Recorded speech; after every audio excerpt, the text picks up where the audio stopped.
A África do Sul é um país localizado no extremo sul do continente africano, sendo o país mais meridional da África, banhado pelos oceanos Atlântico e Índico.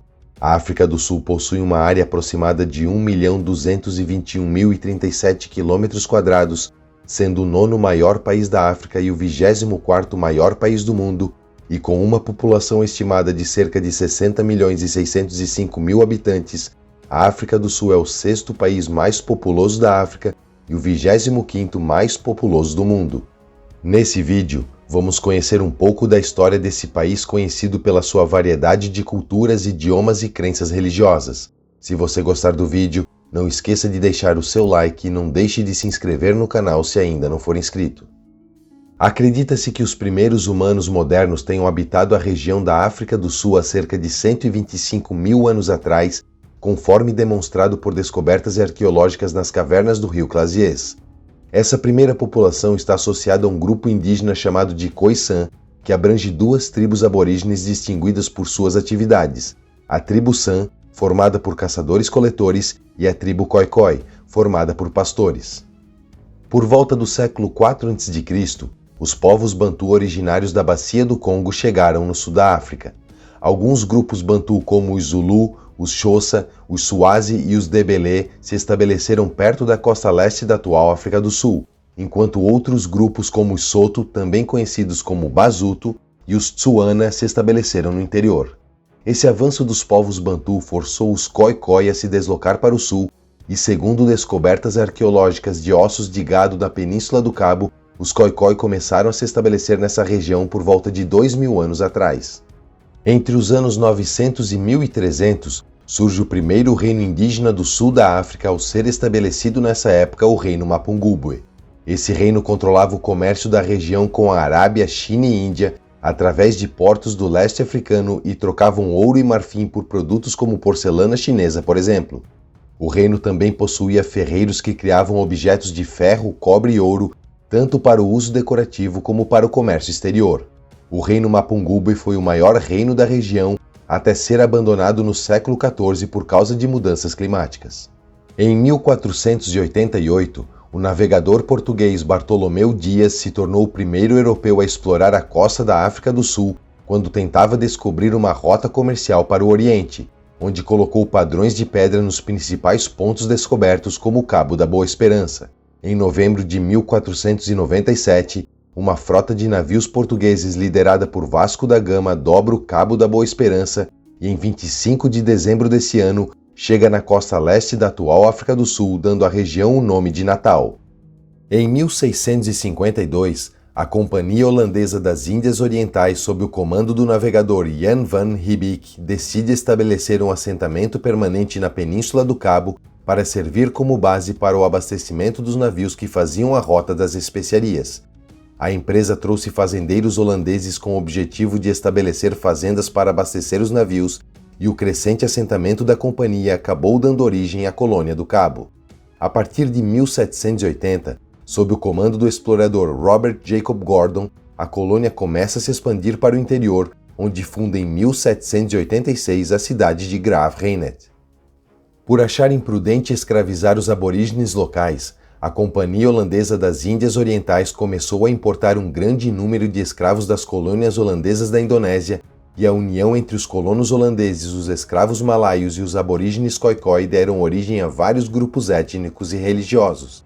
E foi durante esse período de colonização holandesa que as primeiras políticas segregacionistas começaram a ser implementadas na região. Em 1795, a Holanda é invadida pela França durante a Revolução Francesa e o príncipe de Orange e representante do monarca holandês chamado Guilherme V foge para a Inglaterra e ordena que os governantes da colônia da África se rendam aos britânicos.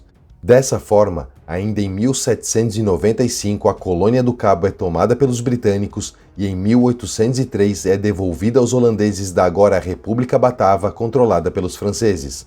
Mas já em 1806, a colônia é novamente entregue aos britânicos como um prêmio pela vitória na Batalha de Blouberg durante as Guerras Napoleônicas. A soberania britânica sobre a Colônia do Cabo foi reconhecida em 1815 no Congresso de Viena e os holandeses aceitaram em troca um pagamento de 6 milhões de libras. Em 1816, É fundado pelo povo Zulu na costa leste da África do Sul, o Reino Zulu, se estendendo do rio Tugela ao rio Pongola. Já em 1822, é fundado pelo líder do povo Basuto, Moshoshoi I, uma organização política chamada de Basutolândia. Em 1839, é fundada na região de Natal pelos descendentes dos holandeses da colônia do Cabo chamados de Boeres, a República da Natália. Mas já em 1843, a República da Natália é conquistada pelos britânicos que estabelecem no seu lugar a colônia de Natal. Em 1848, é estabelecida pelos britânicos entre os rios Orange e Vaal uma entidade política conhecida como Soberania do Rio Orange. Em 1852, depois da Convenção de Sand River, o governo britânico concordou em reconhecer formalmente a independência dos boeres que viviam ao norte do Rio Vaal. Isso deu origem à República Sul-Africana, também chamada de República do Transvaal. E já em 1854, os britânicos abandonam a soberania do Rio Orange, que se declara uma república, se chamando Estado Livre do Orange. Por volta de 1857, para tentar manter a sua liberdade, uma parte do povo chamado Griqua se estabeleceu na área oeste do Estado Livre do Orange e essa região passou a ser chamada de Griqualand Oeste. Em 1862, outra parte se estabeleceu a leste da colônia do Cabo, na área que passou a ser chamada de Griqualand Leste. Em 1867, foi descoberta por um menino de 15 anos chamado Erasmus Stephanus Jacobs em uma fazenda de Hopetown, perto da cidade de Kimberley, na região de Griqualand Oeste, a primeira pedra de diamante da região, e no final da década de 1870, as minas de Kimberley já produziam cerca de 95% dos diamantes do mundo. Em 1868, depois de se envolver em um conflito com o Estado Livre do Orange e pedir proteção para os britânicos, a Basutolândia é declarada como território britânico. Em 1871, a Basutolândia é anexada à colônia do Cabo. Em 1873, a região de Griqualand Oeste é conquistada pela colônia do Cabo, e isso permitiu que a colônia do Cabo se tornasse praticamente autônoma, já que graças à riqueza dos diamantes não dependia mais do tesouro britânico. No ano seguinte, Griqualand Leste também é conquistada pelos britânicos. Em 1877, na tentativa de consolidar os territórios do sul da África sob o domínio britânico, a República Sul-Africana é anexada à força pelo Reino Unido, se tornando a colônia do Transvaal.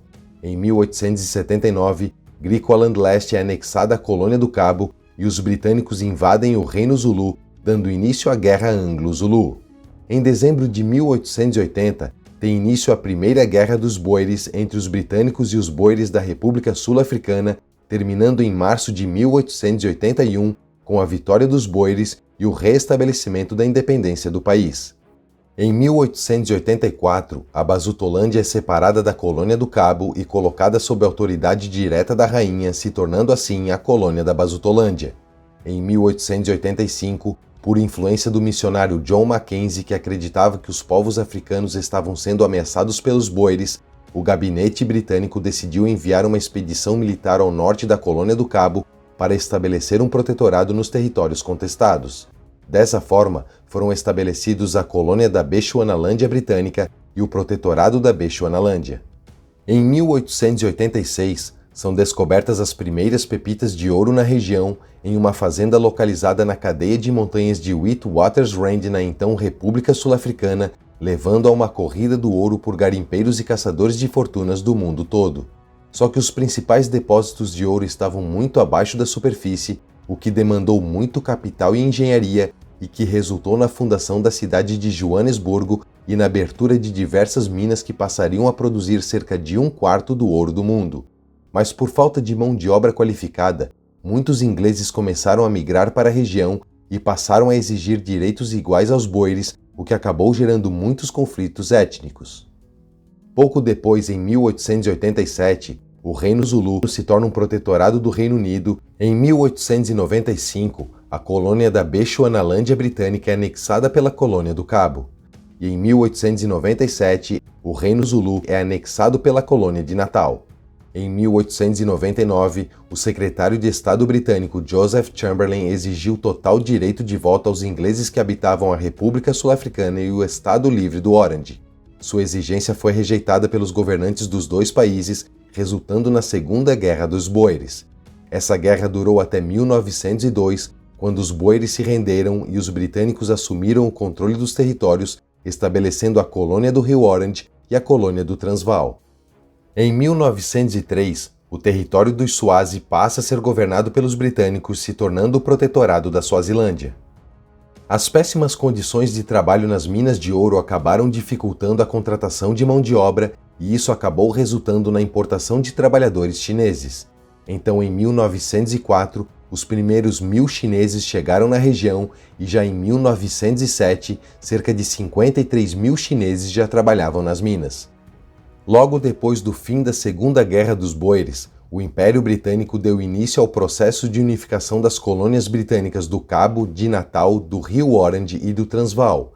Então, em 1910, essas colônias foram unificadas e se tornaram províncias de um único país autogovernado, passando a se chamar União Sul-Africana, se tornando uma monarquia constitucional e tendo o general Louis Botha como primeiro-ministro.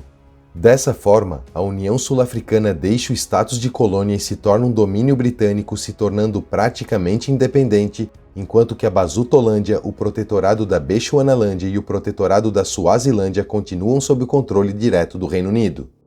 Em 1912, é fundado o partido político chamado Congresso Nacional Africano, com a proposta de advogar em favor da população negra do país, defendendo maiores liberdades civis e o fim das penas injustas contra o povo negro.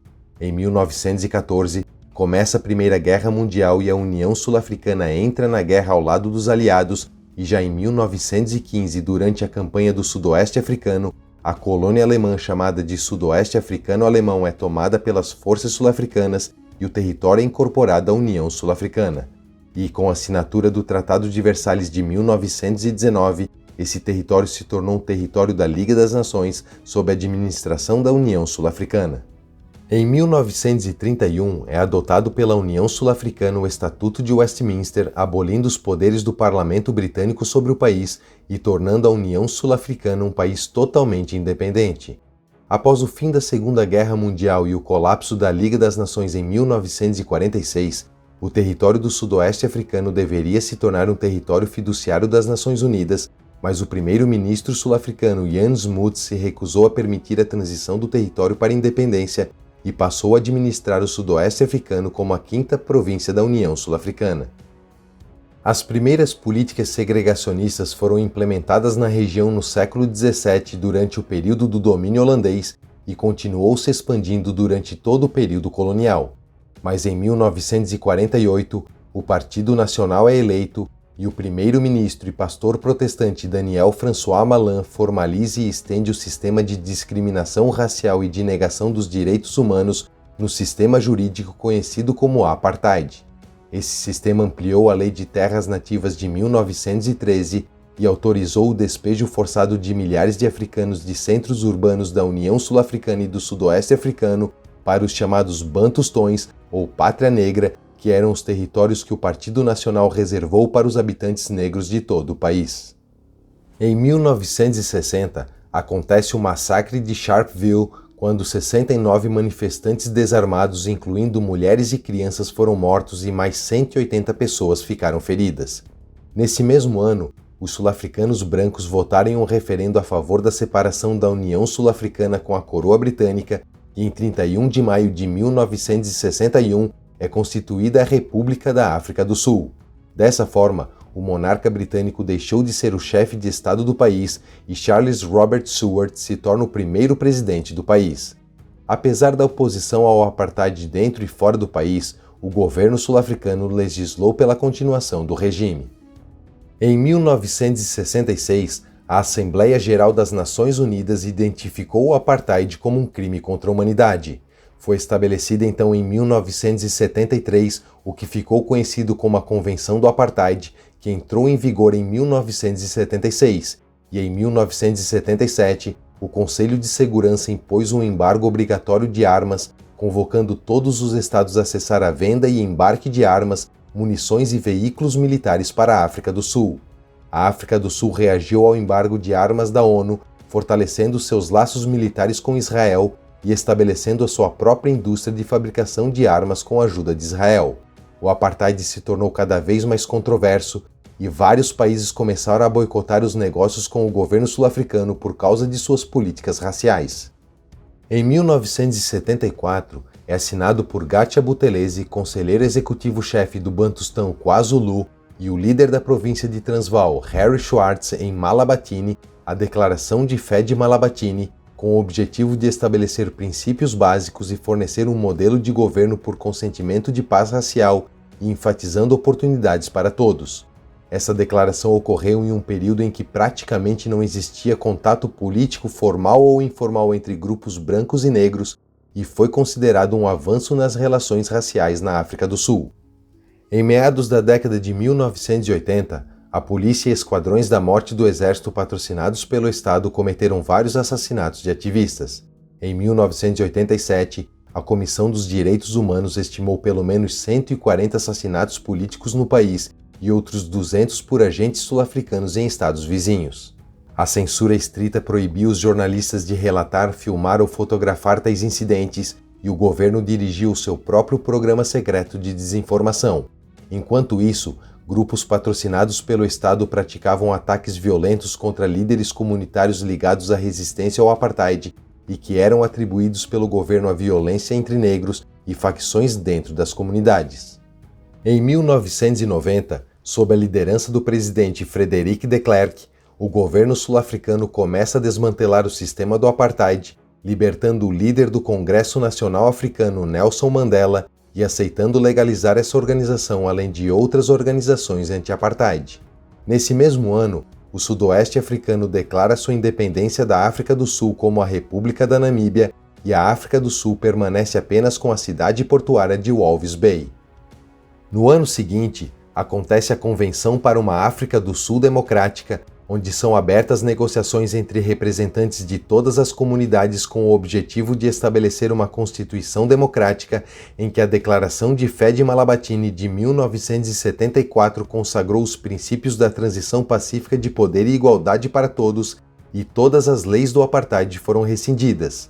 Em 1993, Nelson Mandela e Frederick de Klerk são premiados com o Prêmio Nobel da Paz.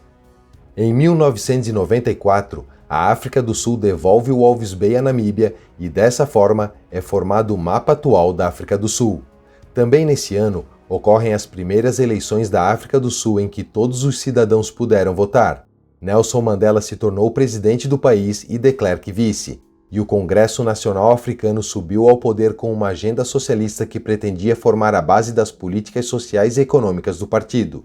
No entanto, após a vitória nas eleições, a erradicação da pobreza por meio de estatizações nunca foi implementada. Em 1996, é promulgada uma nova Constituição abolindo a pena de morte, promovendo uma reforma agrária e leis trabalhistas igualitárias. Em 2004, a África do Sul é escolhida para sediar a Copa do Mundo da FIFA de 2010, se tornando o primeiro país africano escolhido para sediar o torneio. Em 2007, a África do Sul enfrentou uma crise energética contínua que afetou muito a economia do país e persiste até hoje. Em 2008, o número de brancos que emigraram do país desde o fim do apartheid por causa de preocupações com a segurança chegou a 800 mil e em 2019, o número de negros qualificados que emigraram do país ultrapassou o número de imigrantes brancos. Em 2009, Jacob Zuma é eleito presidente e no seu governo a corrupção se tornou um problema crescente no país e algumas empresas estatais como a Eskom e a South African Airlines impactaram negativamente as finanças do país por esse motivo. Em 2014, cerca de 47% dos sul-africanos viviam abaixo da linha da pobreza e a África do Sul se tornou um dos países mais desiguais do mundo. Em 2021, Jacob Zuma é preso por desacato ao tribunal depois de inquéritos sobre alegações de corrupção durante o seu governo, e isso acabou desencadeando uma agitação civil no país. A África do Sul é um dos poucos países da África que nunca teve um golpe de Estado. O país possui 3 capitais, sendo Pretória a capital do executivo, a Cidade do Cabo a capital do legislativo e Bloemfontein a capital do judiciário, e Joanesburgo é a maior cidade do país. A África do Sul possui 11 idiomas oficiais e apesar da população ser predominantemente cristã, o país possui outras crenças religiosas, nos quais se destacam o hinduísmo e o islã, além de crenças tradicionais. O país depende muito da mineração e até 2019 era o maior produtor mundial de platina, cromo e manganês, o segundo maior produtor de titânio, está entre os 10 maiores produtores mundiais de diamante e carvão e é o 11º maior produtor de ouro. Hoje em dia, a África do Sul possui um PIB per capita de cerca de $7.000, sendo o 6º maior da África e o 89º maior do mundo. O IDH da África do Sul é de 0,713, o que é considerado alto, sendo o 7º maior do continente africano e o 109º do ranking mundial. E essa é a história da África do Sul, esse belo país africano de rica cultura e vida selvagem. Se você gostou do vídeo, não esqueça de deixar o seu like. Um abraço e até o próximo vídeo.